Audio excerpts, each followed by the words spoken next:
Rak pluća je broj 1 rak od kojeg umiru i oboljevaju muškarci, na nekom drugom, trećem mjestu je od žena. Dakle, rak pluća je jedna od najgorih sigurno bolesti modernog čovjeka i kao i uvijek je ključ prepoznati rane simptome bolesti. Zato u današnjoj emisiji ću vam govoriti o prvim ranim simptomima raka pluća, jer kada rak pluća prepoznate u ranim simptomima, imate puno veću šansu oporavka od najgorih bolesti modernog čovjeka. U današnjem videu navest ću vam 10 znakova da imate rak pluća. Posebno ću vam dati jedan koji je vjerojatno znak broj 1 da imate ovu vrlo ozbiljnu bolest. Ovo je broj 1 rak kod muškaraca i treći kod žena. Glavni uzrok je naravno pušenje. Zapravo najgora stvar koju ljudi čine je zanemarivanje ranih simptoma bolesti. Kao i kod većine bolesti, u ranim stadijima simptomi su suptilni i tada ih morate prepoznati. Čim su simptomi ozbiljniji, stadij bolesti je kritičan. Molim vas, vodite računa o simptomima koje ću vam reći.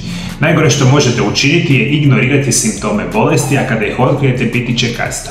Vodite računa da praktično svaka bolest i one najgore bolesti modernog čovjeka se pojavljuju u suptilnim simptomima koji vi u velikom broju slučajeva zanemarujete jer mislite da je nekakav beznačajan problem. U onim ranim fazama bolesti, kada otkrijete bolest, puno se lakše i jednostavnije liječi. Rak pluća je jedna od najčešćih i najsmrtonosnijih malignih bolesti koje pogađaju čovjeka.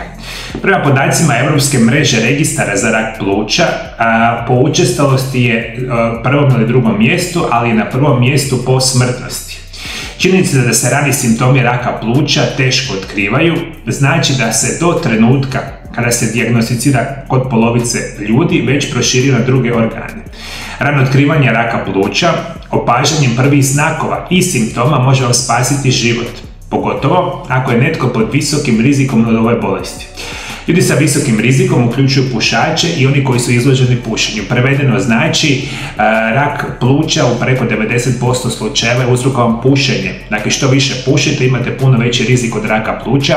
Ako slučajno ste vidjeli nekakvu osobu koja puši 40-50 godina i nije dobila rak pluća, on je jedna od onih anomalija. Na jednu osobu koja je preživjela 40-50 godina, od 1000 takvih, jedan će možda doživjeti, a ostali će živjeti možda 5, 10, 15 godina sa pušenjem 20 i dobit će rak pluća i onda će nažalost ljudi umirati. Ključ je da pušenje nikad ne bi trebali prakticirati jer je izuzetno loše, uzrokuje sigurno rak pluća prije i kasnije i više nego ikada morate voditi računa o tome.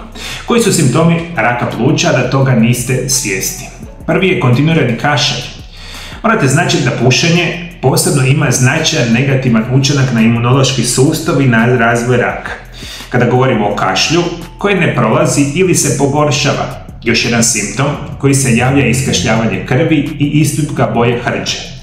Kašalj je popraćen stimulacijom ispljuvka, a kada je ispljuvak hrđave ili crvene boje, ova pojava može vrlo dobro ukazivati da imate rak pluća. Kontinuirano kad se, probudite rano ujutro i počnete kašljati jako puno. Kašljati, pa onda imate ispljuvak koji je još tako neke smeđe hrđave boje, jedan je od ranih simptoma ili naprednih simptoma raka pluća. Dalje vodite računa, veliki gubitak težine u kratkom vremenskom periodu može ukazivati na posljednje faze bolesti. Kao posljedica pada imuniteta i drugih procesa u tijelu, značajan gubitak težine bez namjerne ciljane dijete može ukazivati na rak pluća. Također bol u prsima koja se često pogoršava dubokim disanjem, kašljanjem ili čak smijanjem. Ovoga moramo biti svjesni, bol u prsima i plućima kao posljedica kašljanja i smijanja može ukazivati na rak pluća.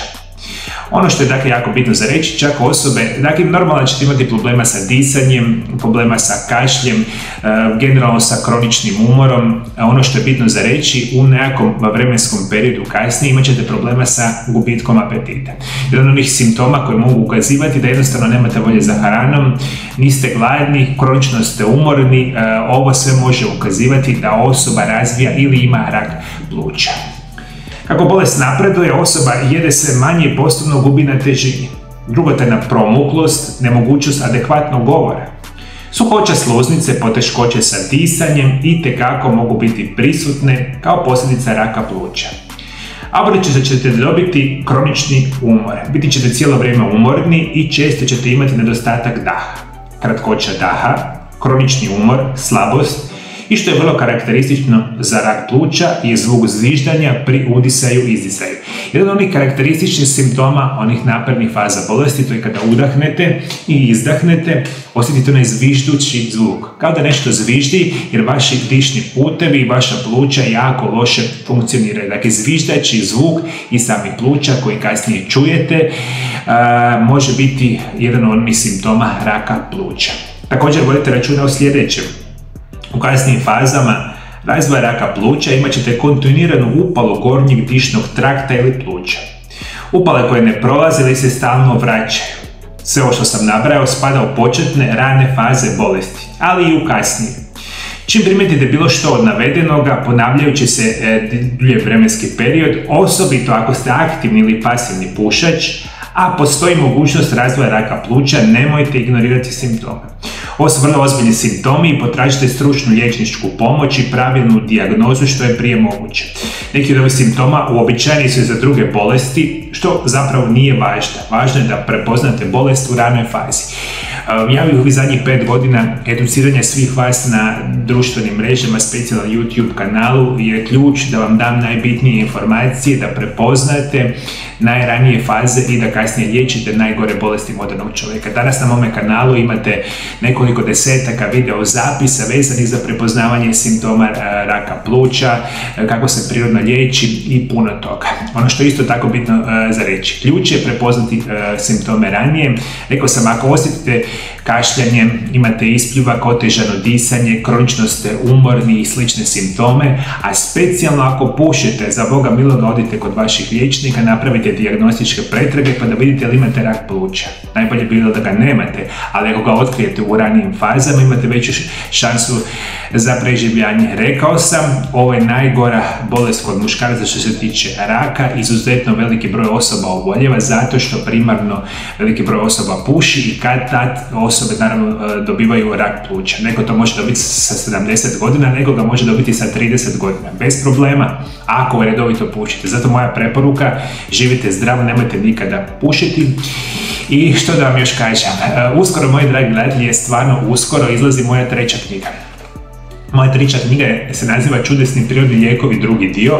To je nastavak mojih serijala knjiga koje pišem i koji ću pisati svima vama da vas naučim što je nutricionizam, što su prirodni lijekovi u liječenju bolesti.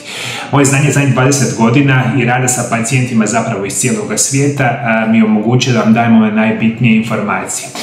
Kada će i knjiga izaći, uskoro ćete biti obavješteni. I još jedna informacija, od nedavno radi Mario Lab Health kanal na engleskom jeziku. To je moj drugi kanal koji je nedavno od prije par tjedana počeo raditi i već sada na njemu imate 100-150 video zapisa koji nikad niste vidjeli, a tiče se zdravog načina života i prirodnih lijekova, ali na engleskom jeziku. Dolje ispod video zapisa imate jedan specijalni link, samo dole pogledajte, kliknite na njega i otićete na moj Mario Lab Health kanal. Vaš zadatak je, ukoliko želite da vas svakodnevno educiram i savjetujem, da se na taj kanal isto tako pretplatite kao i na ovaj kanal Mario Lab na hrvatskom jeziku i svaki dan u 19 sati na Mario Lab Health kanalu dolazi novi video zapis, a u 20 sati na Mario Lab kanalu ovom originalnom na hrvatskom jeziku u 8 sati navečer je drugi video zapis. 2 video zapisa dnevno minimalno gdje vas ja educiram i pokušavam pomoći kao svih ovih godina. Moji dragi gledatelji, hvala naravno što me pratite. Bog vas blagoslovio, Bog blagoslovio vašu obitelj. I prije nego što odete, rekao sam da sam pričao puno puta o prirodnim lijekovima protiv nastanka raka pluća. Obavezno pogledajte ovaj video zapis pored mene. Kliknite ovaj mali prozorčić, imate jedan od najboljih prirodnih lijekova za sprječavanje raka pluća, to je specijalno vezano za sve vas koji pušite. Hvala što me pratite, vidimo se drugi puta.